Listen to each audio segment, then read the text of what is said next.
Hello all of you. चलिए, setting up of business enterprises में आज हम लोग फाइनली पढ़ने वाले हैं लेसन नंबर 13। लेसन नंबर 13 की एक खास बात अगर हम आपको बताएं, वैसे आपने ये खास बात अभी तक तो नोटिस कर ही ली होगी कि ये चैप्टर बहुत बड़ा चैप्टर है अपने आप में। एंड मोर इम्पॉर्टेंटली इस चैप्टर को पढ़ाना तो आसान है, लेकिन आपके लिए इस चैप्टर को याद रखना बहुत डिफिकल्ट है। क्या ये various initial registration and licences का मतलब ये हुआ कि हम किसी भी फॉर्म ऑफ ऑर्गेनाइजेशन में अपना बिजनेस स्टार्ट करना चाह रहे हैं, हम कोई शॉप खोलना चाह रहे हैं, हम एस्टैब्लिशमेंट खोलना चाह रहे हैं, या हम एमएसएमई सेक्टर में हैं, या हम टेलीकॉम इंडस्ट्री में कुछ करना चाह रहे हैं, whatever type of business we want to operate, what are the various licenses, what are the various registrations that are required to operate that particular form of business। तो हम कोई भी बिजनेस स्टार्ट करना चाहते हैं, उसके लिए हमें किन चीज़ों की रिक्वायरमेंट है, हमें कौन कौन से लाइसेंसेस लेने पड़ते हैं, वो सारी चीज़ें इसके अंडर कवर्ड हैं। ठीक है। एंड दो चार ही नहीं, इन्होंने बहुत सारी चीज़ों को दिया हुआ है डिटेल में। तो और अब अगर हम एग्जाम पॉइंट ऑफ व्यू से बात करते हैं, देखो अगर हम education and knowledge point of view से बात करते हैं तो this chapter is very very very very very important.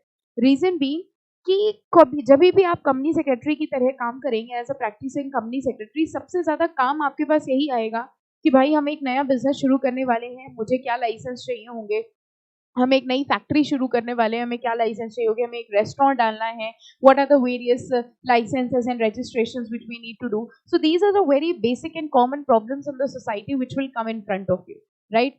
तो उस एस्पेक्ट से तो ये चैप्टर बहुत जरूरी है, लेकिन अगर हम एग्जाम के पॉइंट ऑफ व्यू से बात करते हैं तो जितना एग्जाम में इसके क्वेश्चन आएंगे उससे कहीं गुना ज्यादा इसका कंटेंट है। जब आप अपनी पढ़ाई करते हो तो you have to do smart studies, right. Smart studies का मतलब क्या हो गया, आपको ये देखना पड़ेगा कि आपका जो कोर्स है, आपका जो सब्जेक्ट है, that is divided into 3 parts. Part A है, पार्ट बी है और पार्ट सी है। पार्ट सी में अगर आप देखोगे तो हार्डली 2-3 चैप्टर्स हैं और उसका वेटेज कंपैरेटिवली बेटर है। और पार्ट बी में we have some important chapters like intellectual property है, देन अदर लॉज हैं, तो इस तरीके के चैप्टर्स हैं। और ये जो चैप्टर है लेसन नंबर 13, अभी आपको धीरे धीरे फील होगा इसमें कि पढ़ा तो मैं आपको दूंगी, but then when it will come to learning part, जब याद करने वाला पोर्शन आएगा तो आपके लिए इस चैप्टर को करना थोड़ा सा डिफिकल्ट हो जाएगा, because to remember so many points is a very very difficult thing. ठीक है, वो एक डिफिकल्ट पोर्शन होगा। तो हम लोग इसमें मार्क करते हुए चलेंगे। पास्ट ईयर क्वेश्चन से एक बार आप आइडिया लगा सकते हो कि किस तरीके के क्वेश्चन पूछे जाते हैं, लेकिन I will try my level best कि I am going to cover everything. ठीक है, बट बहुत डिटेल और बहुत इन डेप्थ में नहीं जाना है आपको। चलिए, various initial registrations and licences की बात करेंगे हम लोग। और various initial registrations and licences में सबसे पहले हम लोग बात करेंगे पैन की।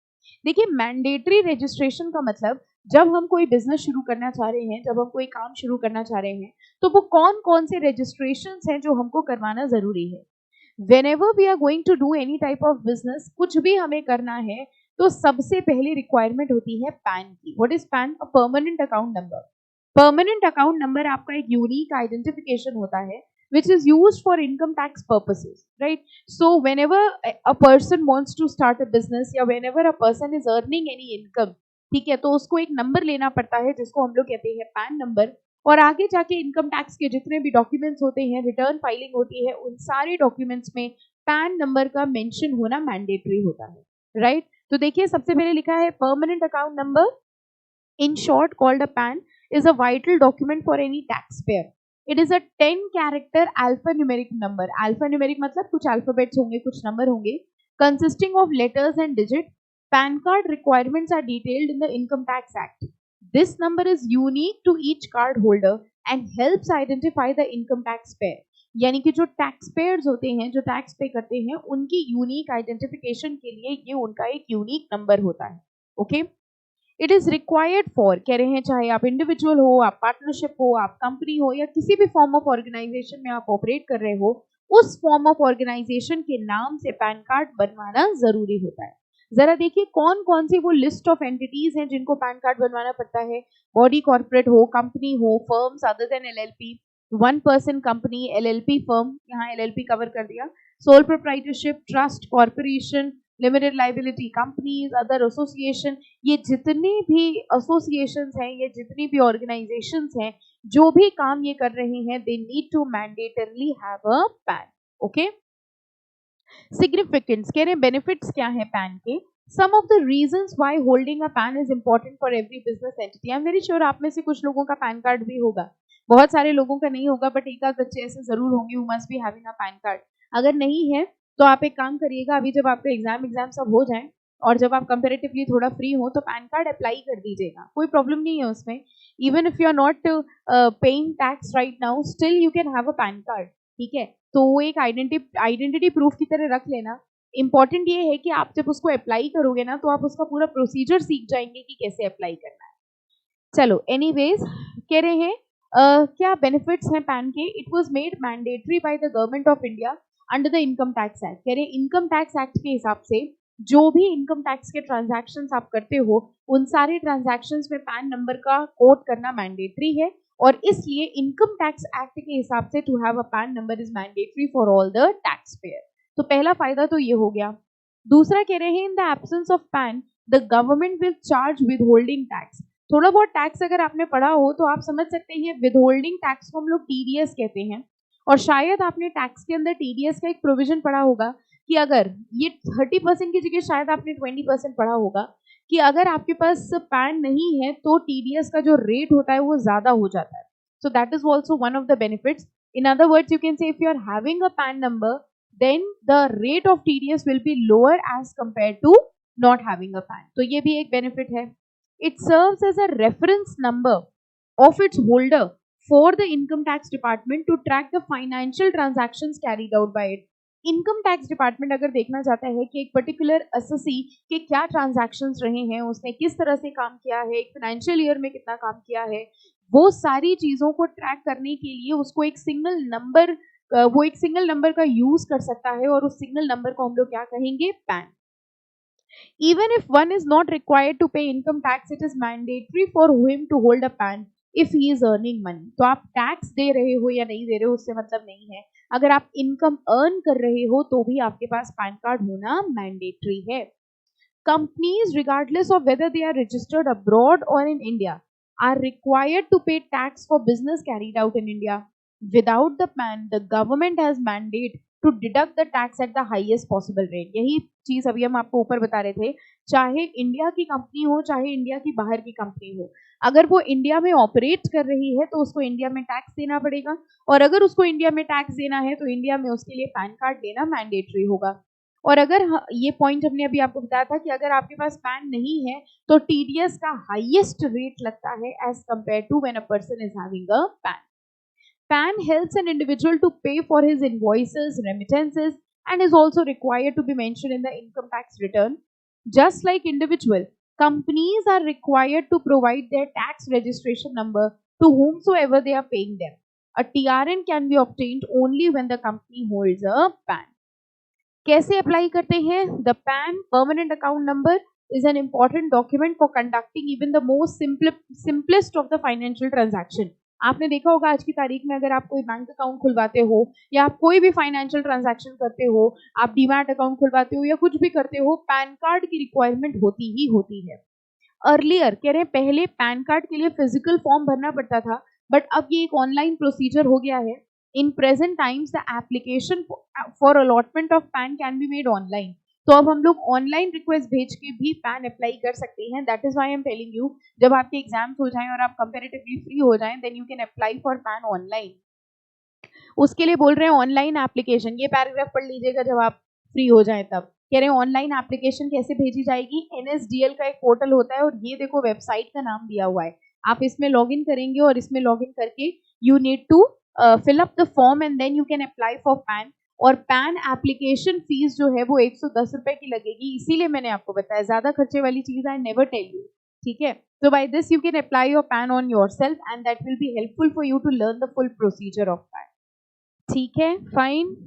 अच्छा, टैन की बात करते हैं सेकंड. पहला तो पैन पढ़ लिया हम लोगों ने. टैन टैन क्या होता है? Tax deduction and collection account number is again a 10-digit alphanumeric number required to be obtained by all persons who are responsible for deducting or collecting tax. तो जो भी टैक्स डिडक्ट कर रहे हैं या टैक्स कलेक्ट कर रहे हैं उनका भी एक यूनिक नंबर होना चाहिए, और उस यूनिक नंबर को हम लोग क्या कहते हैं? TAN. Under section 203A of the income tax act, mark करिए, it is mandatory to quote TAN allotted by the income tax department on all the TDS return. यानी अगर हमने किसी का टैक्स डिडक्ट किया है या अगर हमने किसी का टैक्स कलेक्ट किया है तो I need to file TDS return, और उन सारे TDS रिटर्न में हमको अपना टैन नंबर डालना मैंडेटरी होगा। So every person who is required to deduct tax या collect TDS, that person is mandatorily required to have a TAN. Since last few years, Income Tax Department has revised the structure of TAN. It is a unique 10-digit alphanumeric code. Accordingly, they have issued TAN in this new format to all the existing TAN holders. दो तरीके के tan होते हैं, या तो आप नए tan के लिए अप्लाई करो या तो आप अपने एग्जिस्टिंग टैन को करेक्ट कराएं या चेंज कराएं, यानी उसमें कुछ चेंजेस करना हो। तो ये कह रहे हैं there are 2 types of TAN. पहला है application for issuance of new TAN, जिसके लिए फॉर्म नंबर 49B लगता है। This application form can be used if deductor और applicant has never applied for a TAN and does not have a TAN. यानी अगर हम टैक्स डिडक्ट करने की ऑब्लिगेशन है या कलेक्ट करने की ऑब्लिगेशन है और आज तक हमने कभी टैन के लिए अप्लाई नहीं किया है, I do not have a TAN number, then in that case I am going to apply for TAN first time, that will be in form number 49B। और दूसरा तरीका होता है जब हम एप्लीकेशन दे रहे हैं फॉर चेंज और correction in the tan data, यानी मेरे पास ऑलरेडी टैन था लेकिन उस टैन के डेटा में हम कुछ करेक्शंस वगैरह करना चाहते हैं तो हम दोबारा अप्लाई कर सकते हैं। ठीक है, प्रोसीजर टू अप्लाई देखते हैं। A deductor may either make an online application through this website और submit physical TAN application to the TIN facilitation centre. तो दोनों मोड्स हैं, इसका मतलब फिजिकली भी आप फॉर्म भर सकते हैं और ऑनलाइन भी। फिर बता रहे हैं कहाँ से फिजिकल एप्लीकेशंस वगैरह मिलेगी, ये सब रहने दीजिएगा। स्टेटस ट्रैक कर सकते हैं, कह रहे हैं द एप्लीकेंट में ट्रैक, जैसे ही आपने ऑनलाइन टैन का एप्लीकेशन फॉर्म भर दिया वैसे ही आपको एक एक्नॉलेजमेंट नंबर जनरेट हो जाएगा 14 डिजिट का। ये एक्नॉलेजमेंट नंबर आपका टैन नंबर नहीं है, ये तो एक जैसे आपने जब अपने इंस्टीट्यूट में आप रजिस्ट्रेशन कराते हो तो एक रेफरेंस नंबर जनरेट होता है और वो ये कहते हैं कि आगे अगर आपको कोई प्रॉब्लम होती है या कोई कंप्लेंट फाइल करनी है या स्टेटस ट्रैक करना है then you can use this acknowledgement number, right, reference number. बिल्कुल उसी तरह जब हम ऑनलाइन अप्लाई करते हैं टैन के लिए तो हमें एक एक्नॉलेजमेंट नंबर जनरेट होता है and that acknowledgement number will help us to track the status of TAN, right. Fees भी बता दी इन्होंने कितने रुपए की फीस है और ये फीस दे करके हम लोग टैन का एप्लीकेशन दे सकते हैं। तो various important licences and registration में 2 फिनिश कर लिए हम लोगों ने, एक पैन पढ़ लिया, एक टैन के बारे में पढ़ लिया। पैन हर उस पर्सन के लिए होता है who is required to pay tax and TAN हर उस पर्सन के लिए होता है who is required to deduct और कलेक्ट द टैक्स, राइट। इसके बाद GST है और ये हम आपको नहीं पढ़ाएंगे, बताओ क्यों नहीं पढ़ाएंगे, लिख लो डन। ये आपने बहुत डिटेल में टैक्स के अंदर ऑलरेडी पढ़ लिया है, GST क्या है, उसका रजिस्ट्रेशन कैसे होता है, कैसे कराया जाता है, तो इसको चुपचाप छोड़ दीजिएगा। यहाँ पर आपको इसको पढ़ने की कोई भी, ना हम पढ़ाएंगे ना आप पढ़िएगा, because you have already covered this in detail in your subject of taxation. अगर पढ़ लिया है बहुत अच्छी बात है, नहीं पढ़ा है तो आगे पढ़ोगे, बट GST के कोर्स क्यूरिकुलम में the whole process of registration under GST is given, so you don't need to do this in SBEC, okay। अब आ जाएंगे हम लोग डायरेक्टली थर्ड पे, that is registration under shops and establishment. Ma'am ये third number कैसे हुआ, सोचिए third कैसे हुआ। सबसे पहले हम लोगों ने किसके बारे में पढ़ा था, पैन, फिर हम लोगों ने पढ़ा टैन, तीसरा GST था जो आप ऑलरेडी टैक्स में पढ़ चुके हो, एंड फोर्थ अब हम लोग बात करेंगे शॉप्स एंड एस्टैब्लिशमेंट की। देखिए शॉप्स एंड बिल्कुल डिफरेंट है, ये मतलब अलग अलग टॉपिक्स हैं, पैन अलग था, टैन अलग है, GST अलग है और अब ये शॉप्स एंड एस्टैब्लिशमेंट अलग है। देखो shop and establishment act basically ये बताता है कि कोई भी पर्सन जो किसी भी तरीके की शॉप खोलना चाहता है या एस्टैब्लिशमेंट खोलना चाहता है उस पर्सन को एक लाइसेंस या रजिस्ट्रेशन लेना पड़ता है इस एक्ट के अंदर, शॉप एंड एस्टैब्लिशमेंट एक्ट के अंदर, ठीक है। तो ये कह रहे हैं कि whatever shop, whatever establishment you want to operate, आप एक छोटी सी दुकान खोलना चाहते हो, आप एक रेस्टोरेंट खोलना चाहते हो, वट एवर, ठीक है। तो if you are having a shop, if you are having an establishment, you need to take registration under this act, okay.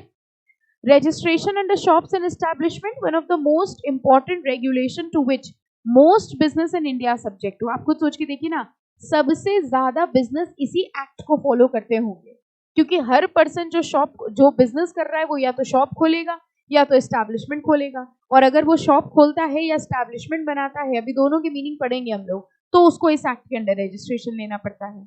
The act is design to regulate payment of wages, hours of work, leave, holiday, terms of service and other work conditions of people employed in shop and establishment. तो ये act basically ये कहता है कि अगर आपने कोई shop खोली है या अगर आपने कोई कमर्शियल एस्टैब्लिशमेंट खोली है तो वहां पर आपके जो एम्प्लॉयज हैं आप उनको वेलफेयर मेजर्स दे रहे हैं कि नहीं, आप उनको प्रॉपर वर्किंग कंडीशन दे रहे हो कि नहीं, उनके टर्म्स ऑफ सर्विस क्या है, उनकी सेफ्टी कंडीशंस क्या है, ये सब देखने के लिए शॉप एंड एस्टैब्लिशमेंट्स एक्ट बनाया गया है। पर्पस क्या है? The shop and establishment act in India is promulgated by the state. अच्छा, shop and establishment act is different from state to state. हर स्टेट का शॉप एंड एस्टैब्लिशमेंट एक्ट अलग होगा। तो जैसे मान लीजिए आप कंपनी सेक्रेटरी बन गए और आप अपनी ऑफिस खोले हुए हैं और एक पर्सन आता है, वो ये कहता है कि भाई हम अपनी सच एंड सच शॉप खोलने वाले हैं, तो I need to get registered myself under which act. तो पहले तो आपको ये बताना पड़ेगा कि आपका registration shop and establishment act में होगा। सेकेंडली, वेरी इंपॉर्टेंट क्वेश्चन जो आप उससे पूछोगे कि in which state you are going to operate your shop, क्योंकि जिस स्टेट में वो अपनी शॉप खोलेगा उसी स्टेट का शॉप एंड एस्टैब्लिशमेंट एक्ट उसके ऊपर एप्लीकेबल होगा। ठीक है। However, as per the act, all shop and commercial establishments operating within each state are covered by respective shop and establishment act. Mark करिए, शॉप की डेफिनेशन में क्या आएगा? Premises where goods are sold either by retail, wholesale or where services are rendered to the customer. Shop को मतलब एक ऐसी जगह जहाँ पे या जहाँ से हम लोग रिटेल में या होलसेल में माल बेचते हैं या सर्विसेज देते हैं।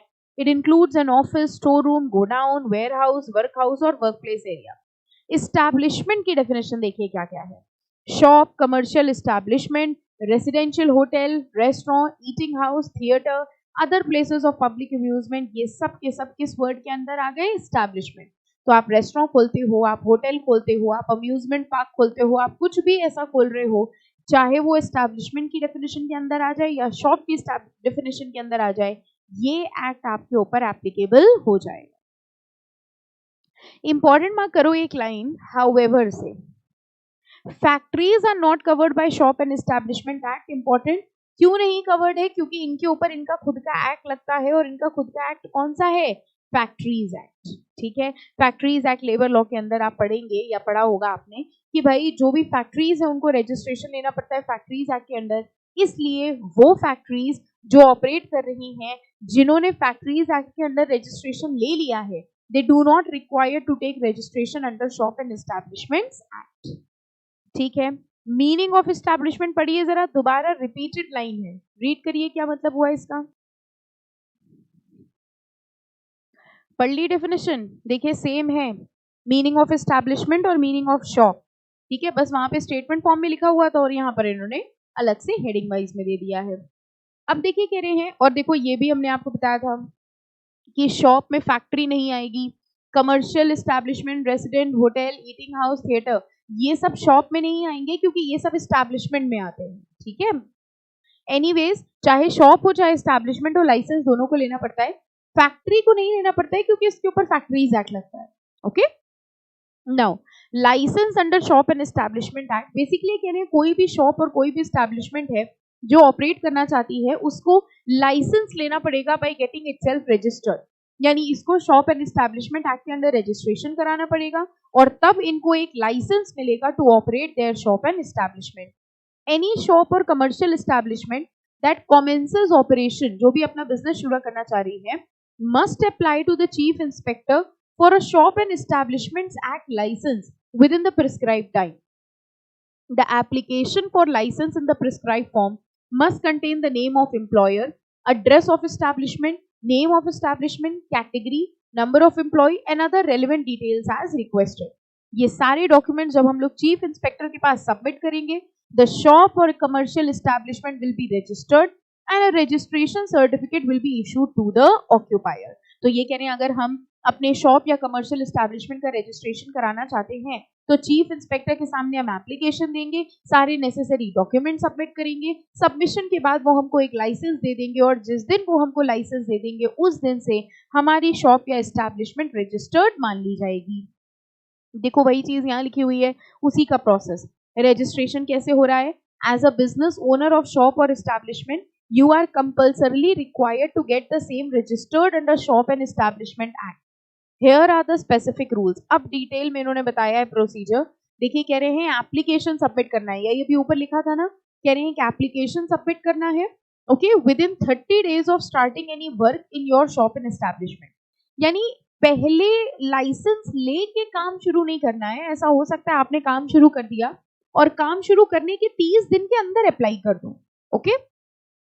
The application is to be submitted along with the prescribe fee and should contain the following information. वही एम्प्लॉयर का नाम क्या है, मैनेजर का नाम क्या है, पोस्टल एड्रेस क्या है, एस्टैब्लिशमेंट का नाम क्या है, and such other particulars as may be prescribe. Upon receiving the application for registration, the inspector shall verify the accuracy and correctness. Once suitably satisfied, he shall enter the details in the register of establishment and issue a registration certificate. And this certificate will be valid for 5 years and has to be renewed thereafter. यानी एक बार आपने इस act के अंदर registration करा लिया तो 5 साल के लिए आपको रजिस्ट्रेशन मिल जाएगा और उसके बाद आपको इसको रिन्यू कराते रहना है, ठीक है, फाइन। इसके बाद जरा मार्क करो, देखो लिखा है communication of change to the inspector. Heading से समझ में आ रहा है, जब हमने रजिस्ट्रेशन कराया तो हमने इंस्पेक्टर को अपनी सारी इंफॉर्मेशन दे दी, ठीक है। अब अगर मान लीजिए मेरे एस्टैब्लिशमेंट के डिटेल्स में कोई चेंज आता है, फॉर एग्जांपल जब हमें रजिस्ट्रेशन लेना था, लाइसेंस लेना था, तो हमने उनको इन्फॉर्मेशन दिया कि हमारे मैनेजर कौन है, हमारा एम्प्लॉयर कौन है, हम किस नाम से ऑपरेट कर रहे हैं, हम क्या बिजनेस कर रहे हैं, हमारे कितने एम्प्लॉइज हैं। लेकिन अगर इन सारे पर्टिकुलर्स में चेंज आता है तो जिस दिन चेंज आया है उसके 15 दिनों के अंदर अंदर हमें इन्फॉर्म करना होगा इंस्पेक्टर को। तो ये कह रहे हैं in case of any change with respect to any information given during application, यानी जब रजिस्ट्रेशन के टाइम पे हम एप्लीकेशन दे रहे थे उस टाइम हमने जो जो इंफॉर्मेशन दी थी, अगर उन इंफॉर्मेशन में कोई चेंज होता है तो जिस दिन चेंज हुआ है वहां से 15 दिनों के अंदर we need to inform it to the inspector. और इसी तरह अगर हम अपनी एस्टैब्लिशमेंट बंद करने जा रहे हैं, क्लोज करने जा रहे हैं, तो भी हमें एप्लीकेशन देनी पड़ती है चीफ इंस्पेक्टर को। इन केस द शॉप और establishment would like to close down the business, the occupier should notify. अब देखिए चीफ इंस्पेक्टर को आपने डिटेल्स भेजे तो चीफ इंस्पेक्टर को तो यही लग रहा है ना कि आपकी एस्टैब्लिशमेंट चल रही है, चीफ इंस्पेक्टर को तो यही लग रहा है कि आपका बिजनेस चल रहा है, लेकिन आपने उसको चुपचाप बंद कर दिया, ठीक है। तो ये कह रहे हैं कि ऐसा नहीं है, अगर आप बंद करोगे तो बंद करने की भी नोटिस देनी पड़ेगी। In case the shop or establishment would like to close down the business, the occupier shall notify the chief inspector in writing within 15 days of closing. यानी जिस दिन आपका बिजनेस बंद हुआ है वहां से 15 दिन के अंदर आपको इन्फॉर्म करना पड़ेगा चीफ इंस्पेक्टर को। The chief inspector, after reviewing the request for closure, can remove the name of the shop or commercial establishment from the register and cancel the registration certificate. यानी जब आप अपनी शॉप में काम शुरू करने वाले हो तब आपको अप्लाई करना है रजिस्ट्रेशन के लिए। रजिस्ट्रेशन के लिए अप्लाई करते वक्त आपने जो इन्फॉर्मेशन सबमिट करी, अगर उन इन्फॉर्मेशन में चेंज आता है फिर आपको इंटीमेट करना है चीफ इंस्पेक्टर को, और अगर आप अपना बिजनेस बंद करना चाह रहे हो तो भी आपको चीफ इंस्पेक्टर को इंटीमेशन देनी पड़ेगी। कौन सा एक्ट पढ़ रहे थे हम लोग? Shop and establishment act. 4 चीजें कुल मिला के पढ़ ली हम लोगों ने। सबसे पहले पैन के बारे में पढ़ा, फिर टैन के बारे में पढ़ा, फिर जीएसटी के बारे में पढ़ा। अब आप कहेंगे मैम जीएसटी के बारे में तो आपने पढ़ाया नहीं। जीएसटी के बारे में हम क्यों पढ़ाएंगे जब आप एक्सपर्ट हो, आपके पास मेरे से ज्यादा नॉलेज है जीएसटी में। So definitely I am not going to teach you GST and I am assuming that you all are experts in GST, right. और चौथा पढ़ा हम लोगों ने shops and establishment act. Fifth हम लोग पढ़ने वाले हैं एसएसआई एंड एमएसएमई। मैम ये क्या होते हैं? सुना होगा बचपन से, micro small and medium enterprises, small scale industries, ठीक है। देखिए होता क्या है, हमारी गवर्नमेंट हमेशा से जो स्मॉल स्केल इंडस्ट्रीज होती हैं, माइक्रो इंडस्ट्रीज होती हैं, कॉटेज इंडस्ट्रीज होती हैं, उनको बढ़ावा देने में बिलीव करती है। तो गवर्नमेंट ने इस एमएसएमई सेक्टर को बहुत सारे बेनिफिट्स दे रखे हैं, बहुत सारे प्रोविजंस दे रखे हैं जिसके हिसाब से ये एमएसएमई सेक्टर बेनिफिट्स अर्न कर सकता है। तो चलिए देखते हैं क्या क्या बेनिफिट्स हैं इनके।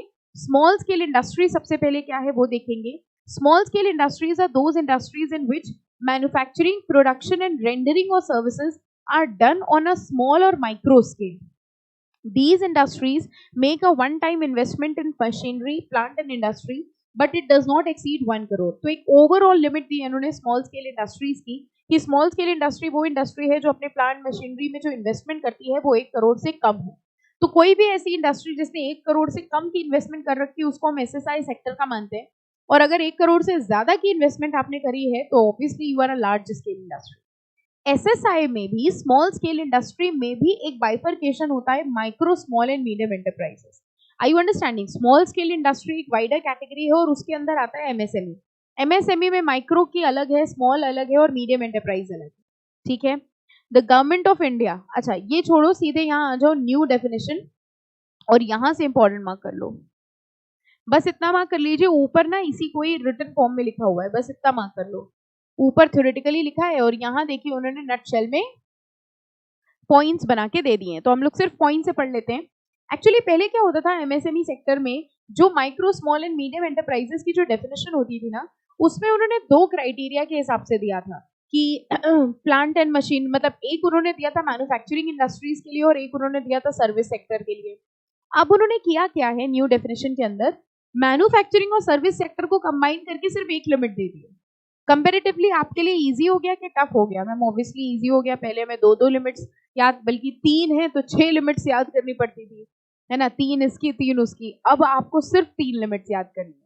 तो अर्लियर कई बार आपको ऐसा मिलेगा भी, हो सकता है जो पास्ट ईयर क्वेश्चंस आपके पास है उसके आंसर में भी आपको वो पुरानी लिमिट्स मिल जाएं, जिसमें मैन्युफैक्चरिंग सेक्टर की लिमिट्स अलग होती थी, सर्विस सेक्टर की लिमिट्स अलग होती थी। बट अब ये नई डेफिनेशन है, यही ध्यान रखनी है आपको। और देखिए कह रहे हैं इस न्यू डेफिनेशन के हिसाब से there is no distinction between manufacturing and service sector, यानी कि स्मॉल स्केल इंडस्ट्री चाहे सर्विस सेक्टर में हो चाहे मैन्युफैक्चरिंग सेक्टर में हो, same limit will be applicable. Micro unit किसको कहा जाता है? जिसने 1 करोड़ तक की इन्वेस्टमेंट्स करी हुई हैं और जिसका टर्नओवर लेस देन 5 करोड़ है, ठीक है, फाइन। तो ये कह रहे हैं अगर आपकी इन्वेस्टमेंट्स 1 करोड़ तक है और आपका टर्नओवर 5 करोड़ से कम है तो आप माइक्रो यूनिट हो। अगर आपकी इन्वेस्टमेंट्स 10 करोड़ तक है और आपका टर्नओवर 50 करोड़ से कम है तो आप स्मॉल यूनिट में हो।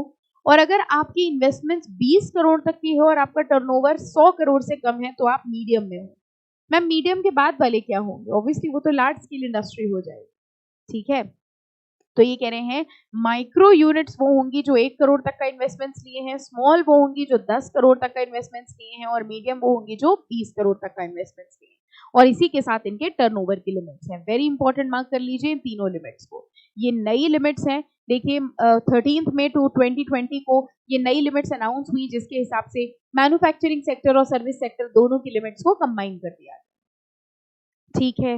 अभी तक हम लोगों ने ये नहीं पढ़ा है कि एमएसएमई को बेनिफिट्स क्या मिलते हैं, अभी तो हम लोगों ने सिर्फ ये पढ़ा है कि एमएसएमई होती क्या है, किस इंडस्ट्री को हम एमएसएमई इंडस्ट्री मान लेंगे। अब ये कह रहे हैं कि एमएसएमई, मान लीजिए हमारा ये इन्वेस्टमेंट 1 करोड़ से कम है, या हमारा जो टर्नओवर है वो कम है, 5 करोड़ से कम है, तो हम एमएसएमई हैं, ओके। तो जैसे हमने ये कहा कि एमएसएमई अगर आप हैं, यानी कि अगर आप इन लिमिट्स में आ रहे हैं तो आप एमएसएमई हो, लेकिन सरकार को कैसे पता चलेगा कि आप एमएसएमई हो? How will the government come to know that you are an MSME? ठीक है, तो ये, और गवर्नमेंट को अगर पता नहीं चलेगा तो सरकार आपको बेनिफिट्स कैसे देगी? तो ये कह रहे हैं कि अगर आप इन लिमिट्स में हो तो आपको अपना रजिस्ट्रेशन कराना पड़ेगा एज एन एमएसएमई, और जब आप रजिस्टर हो जाओगे तो गवर्नमेंट के रिकॉर्ड्स में you will be showing as an MSME, तब जाके गवर्नमेंट आपको बेनिफिट्स प्रोवाइड करेगी। So every micro, small and medium enterprise has to, apply for registration with the government portal. पहले क्या होता था, इसके रजिस्ट्रेशन के लिए एक EM यानी कि एंटरप्रेन्योर मेमोरेंडम लगता था, ये एंटरप्रेन्योर मेमोरेंडम लगता था, और उसी के साथ एक उद्योग आधार मेमोरेंडम लगता था, ठीक है। यानी कि जो भी एमएसएमई अपने आप रजिस्ट्रेशन कराना चाहती थी उसको या तो एंटरप्रेन्योर मेमोरेंडम भरना पड़ता था या उद्योग आधार मेमोरेंडम भरना पड़ता था। और अब उन्होंने क्या करा है, चेंज कर दिया है, EM यानी एंटरप्रेन्योर मेमोरेंडम एंड UAM यानी कि उद्योग आधार मेमोरेंडम को रिप्लेस करके उन्होंने एक नया फॉर्म लॉन्च किया है, उद्यम रजिस्ट्रेशन प्रोसीजर। तो उन्होंने एक डेट दे दी और उन्होंने कहा इस डेट के आगे जो भी रजिस्ट्रेशन कराएगा उसको उद्यम रजिस्ट्रेशन प्रोसीजर करवाना पड़ेगा। इनफैक्ट जो पुराने एमएसएमईज थे जिन्होंने उद्योग आधार या एंटरप्रेन्योर मेमोरेंडम भरा था, they will have to again fill this Udyam registration procedure. Udyam registration form उनको दोबारा भरना पड़ेगा, so that now they will be registered in the records of government as per Udyam registration procedure, okay.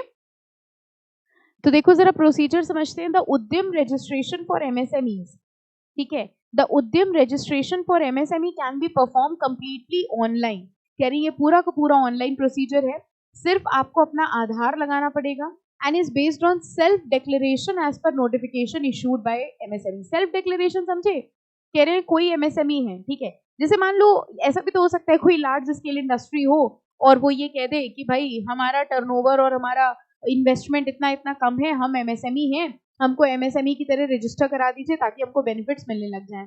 तो पहले क्या होता था कि पूरा इंस्पेक्शन होता था कि भाई आपके पास उतना आपको प्रूव करना पड़ता था, डॉक्यूमेंट्स भेजने पड़ते थे कि whether your turnover and investment is within the limits और not, then only you will be considered as a MSME। But अब कह रहे हैं उन्होंने प्रोसीजर आसान कर दिया है। उद्यम रजिस्ट्रेशन प्रोसीजर पूरा एक ऑनलाइन पोर्टल होता है, ऑनलाइन प्रोसीजर होता है, इसमें सिर्फ आपको अपना आधार नंबर देना होता है, ठीक है, और सेल्फ डिक्लेरेशन मतलब आपने जो डिक्लेयर कर दिया, आपने जो कह दिया हमारा इन्वेस्टमेंट इतना है, हमारा टर्नओवर इतना है, हमको MSME की तरह मान लीजिए, सेल्फ डिक्लेरेशन के बेसिस में आपका रजिस्ट्रेशन हो जाएगा, ठीक है, as per the notification issued by the MSME ministry. PAN and GST link details. अब होता ये है कि जैसे ही आप अपना आधार देखो कहने को आधार आपका यूनिक नंबर है और सिर्फ आधार, जैसे उन्होंने लिखा ना कि सिर्फ आधार नंबर आप अपना कोड कर दीजिए, बट यू ऑल नो आधार ही सबसे लिंक्ड है, ठीक है, आपने आधार जहां जहां कोड कराया, अब आपने बैंक अकाउंट में अपना आधार नंबर दिया होगा तो वो बैंक अकाउंट लिंक हो जाएगा, ठीक है, तो ये कह रहे हैं आप सिर्फ आधार दे दो बाकी कुछ ना दो, लेकिन आपको आधार दे दिया तो हमने सब कुछ ही दे दिया ना।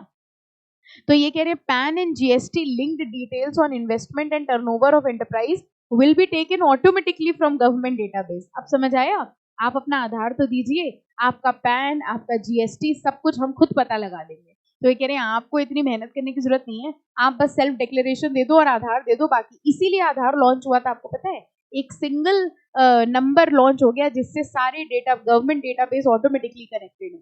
तो ऐसा नहीं है कि आपको अलग से पूरी इन्फॉर्मेशन देने की जरूरत है, वो कह रहे हैं बस आधार दे दो बाकी आपकी इन्फॉर्मेशन हम निकाल लेंगे, है ना।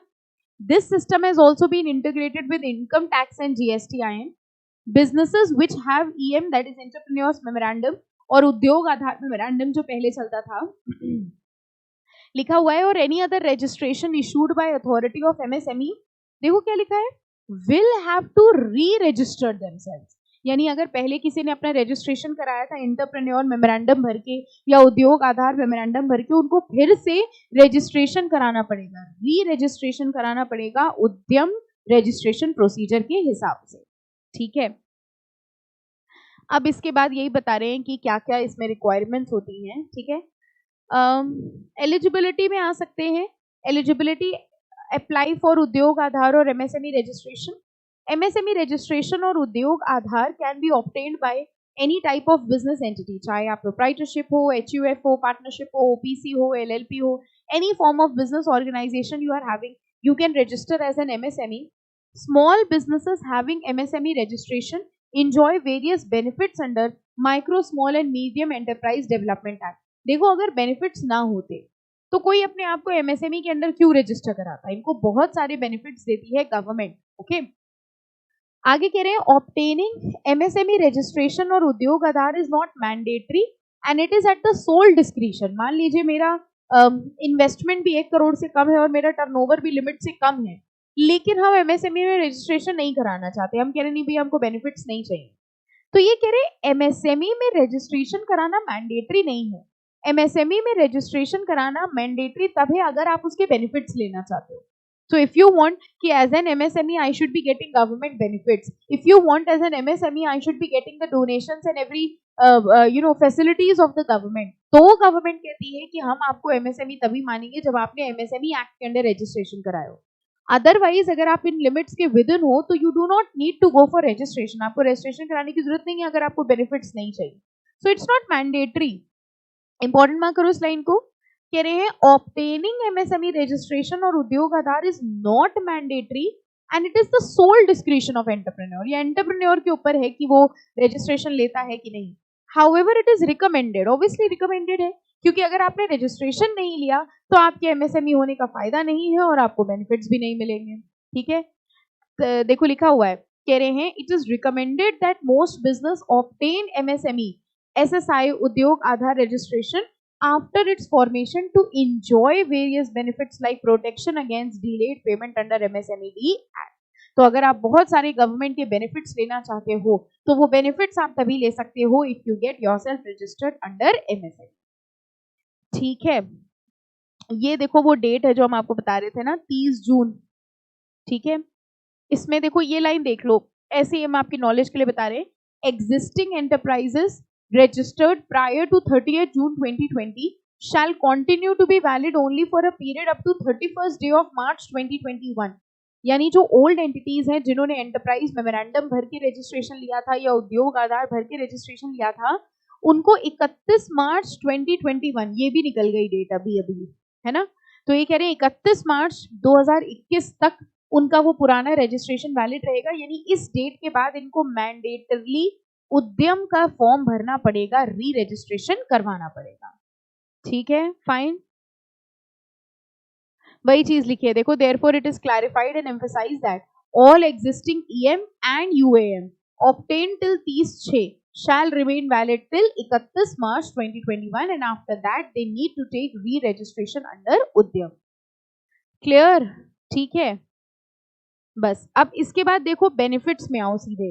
मैम इतनी देर से आप कह रही हैं एमएसएमई को बेनिफिट्स मिलेंगे, बेनिफिट्स मिलेंगे, क्या बेनिफिट्स मिलते हैं इनको?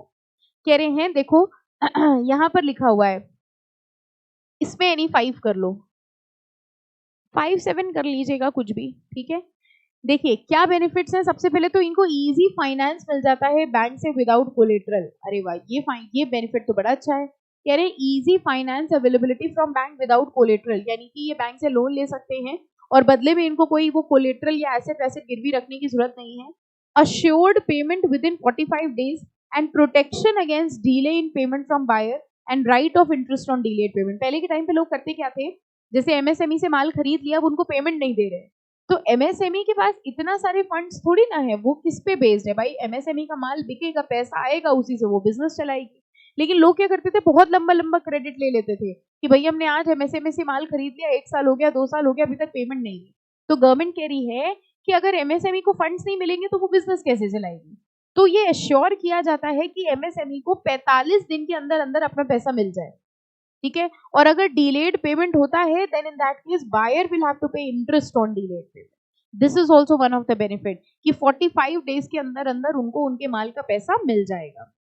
Preference in procuring government tender, सरकार के टेंडर निकलते हैं, आपको पता है गवर्नमेंट के जितने काम है, जैसे मान लीजिए सरकार को अपने डिपार्टमेंट में कंप्यूटर सिस्टम्स लगवाने हैं, ठीक है, या इलेक्ट्रिफिकेशन का काम कराना है या कुछ भी कराना है, सिंपल सा काम, तो सरकार क्या करती है, इसके लिए टेंडर निकालती है, ओके। और जिस कंपनी ने सबसे कम कॉस्ट कोट करी होती है उसको टेंडर दे दिया जाता है, ओके। लेकिन गवर्नमेंट की टेंडर पॉलिसी में सरकार प्रेफरेंस देती है एमएसएमई सेक्टर को, यानी एमएसएमई वालों ने जो कोटेशंस दी होंगी, एमएसएमई वालों ने जो टेंडर भरा होगा, उनको प्रेफरेंस दी जाएगी as compare to others, okay. Stamp duty इनके में कम लगती है, ऑक्ट्रॉय भी एक तरीके का फेयर चार्जेस होते हैं, टैक्स होता है, वो भी कम लगता है।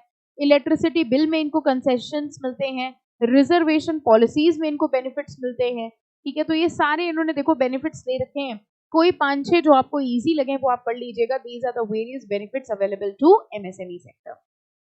तो एमएसएमई सेक्टर का हम लोगों ने वेटेज वो देख लिया, रजिस्ट्रेशन प्रोसीजर देख लिया, और हम लोगों ने इसका बेनिफिट्स देख लिए, ठीक है। रजिस्ट्रेशन प्रोसीजर के लिए जो नया फॉर्म आया है दैट वाज उद्यम, which is now mandatory for every entity, okay. बस इसके बाद आ जाओ, ये एक बार रीड कर लेना। कह रहे हैं कौन कौन से डॉक्यूमेंट्स इनको सबमिट करने पड़ते हैं। Documents required to be submitted by MSME at the time of fresh registration, यानी जब ये रजिस्ट्रेशन कराने जाएंगे तो इनको कौन कौन से डॉक्यूमेंट सबमिट करने पड़ते हैं, ये एक बार पढ़ लेना, 4-5 पॉइंट्स कर लीजिएगा, वो सफिशिएंट है। ये सब अब रहने देना, डॉक्यूमेंट्री प्रूफ ऑफ रहने दीजिएगा, ये नहीं करना है आपको। हाँ, और नेक्स्ट आएंगे हम लोग एनएसआईसी पे, ठीक है। NSIC is basically national small industries corporation, ठीक है। देखो सबसे पहले हम लोगों ने पैन पढ़ा, फिर हम लोगों ने टैन पढ़ा, फिर क्या पढ़ा था बताओ, पैन हो गया, टैन हो गया, फिर उसके बाद जीएसटी पढ़ा, है ना, जीएसटी में आपको ज्यादा पढ़ना था, फिर उसके बाद हम लोगों ने ये एमएसएमई पढ़ा, ओके। तो इस तरह से अलग अलग शॉप एंड एस्टैब्लिशमेंट एक्ट पढ़ा, ठीक है। और अब हम लोग पढ़ने वाले हैं NSIC, national small industries corporation. See national small industry corporation है क्या, कह रहे हैं नेशनल स्मॉल इंडस्ट्रीज कॉर्पोरेशन, इन्होंने एक एसोसिएशन बनाई स्मॉल, यही एमएसएमईज की, यू कैन से, और गवर्नमेंट इनसे परचेज करता है, यानी government purchases goods in bulk from these small industries. ठीक है, फाइन। तो देखते हैं जरा ये एनएसएससी है क्या। देखिए लिखा हुआ है the government is the single largest buyer of variety of goods.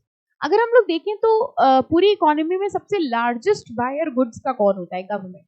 और गवर्नमेंट जब माल खरीदता है तो अभी हम लोगों ने एक बेनिफिट देखा था कि गवर्नमेंट कोशिश करता है कि एमएसएमई सेक्टर से ज्यादा खरीदे। ठीक है, तो यहाँ पर एक एसोसिएशन बनाई गई, एक एनएसआईसी का एक रजिस्ट्रेशन पोर्टल बनाया गया, नेशनल स्मॉल इंडस्ट्रीज कॉर्पोरेशन। वो सारी एमएसएमईज जिन्होंने एमएसएमई एक्ट के अंडर रजिस्ट्रेशन लिया है, यानी कि या तो उन्होंने एंटरप्रेन्योर मेमोरेंडम भरा था या उद्योग आधार मेमोरेंडम भरा था या फिर उद्यन जो नया आया है वो भरा है। ठीक है, if they are registered under MSME Act then they also need to get registered under NSIC।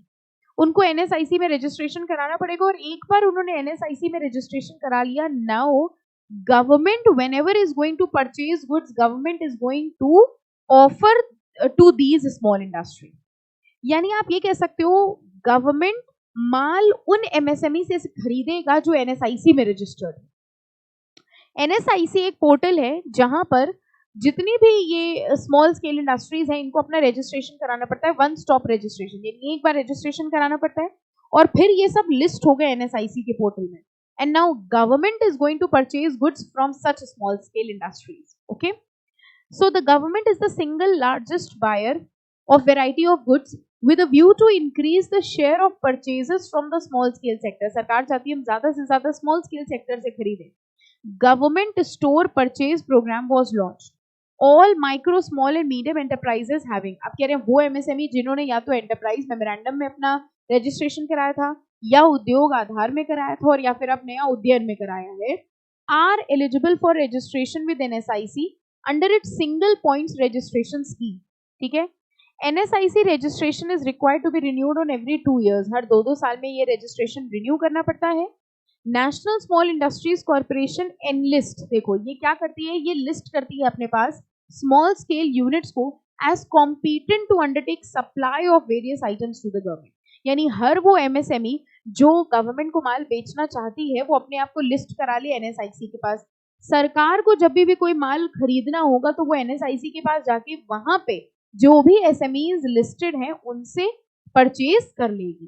ठीक है, the registered units are extended various facilities so as to promote their participation and consequently enhance the share in government purchases। The rationale of this scheme, कह रहे हैं इस scheme का objective ये था कि इन स्मॉल स्केल इंडस्ट्री को अलग अलग जगह रजिस्ट्रेशन ना कराना पड़े, एक पोर्टल हो जहां एक बार ये रजिस्टर हो जाए, फिर गवर्नमेंट डायरेक्टली इनसे गुड्स का परचेजिंग कर सके। ठीक है, बेनिफिट्स क्या है जरा देखिए एनएसआईसी में रजिस्टर होने के। कह रहे हैं the units registered under single point registration scheme are eligible to get benefits under public procurement policy for MSME. Public procurement policy समझ गए, government is going to procure goods from such MSME, लेकिन सिर्फ वो MSME जो registered है किसके पास?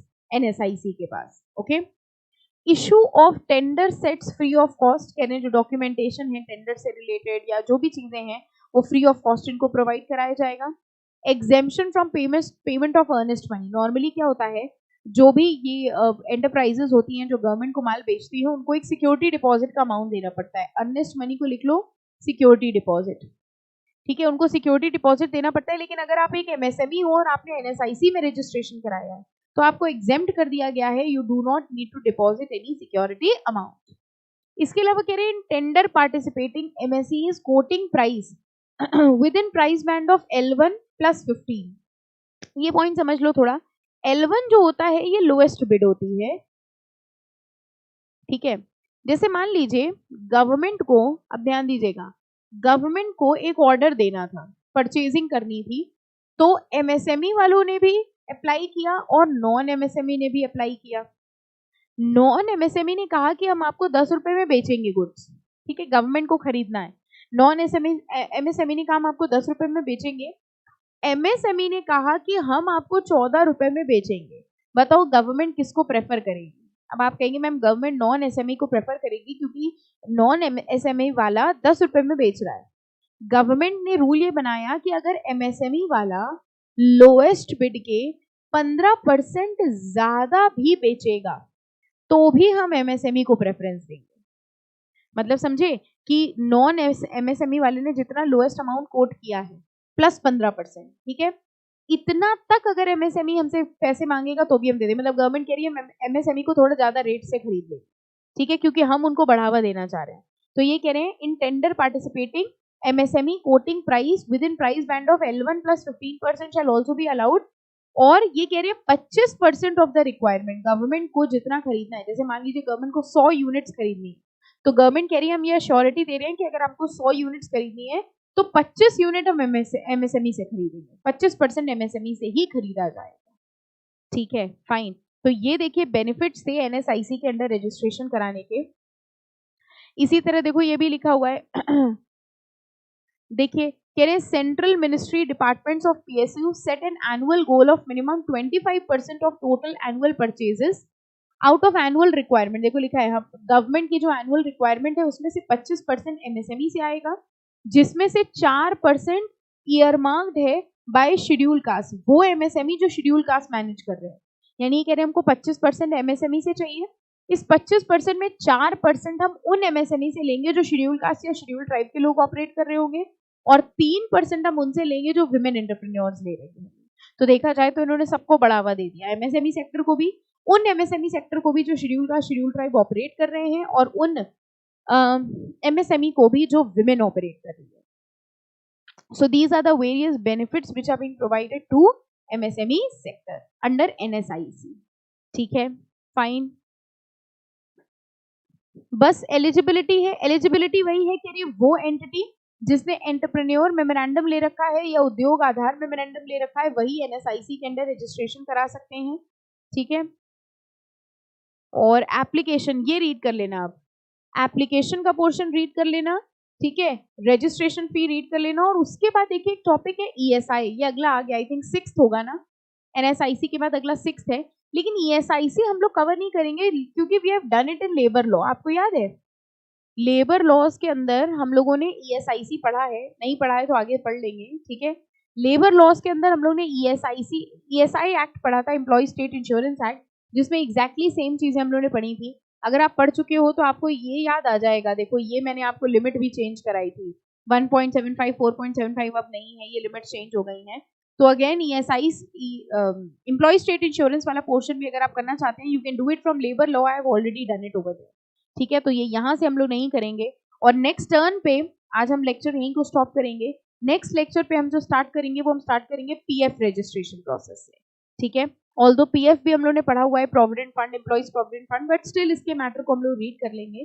तो यहाँ तक का एक बार आपको अच्छे से पढ़ना है, पीएफ का registration process we are going to take it in the next lecture, ठीक है। Thank you so much all of you, bye bye.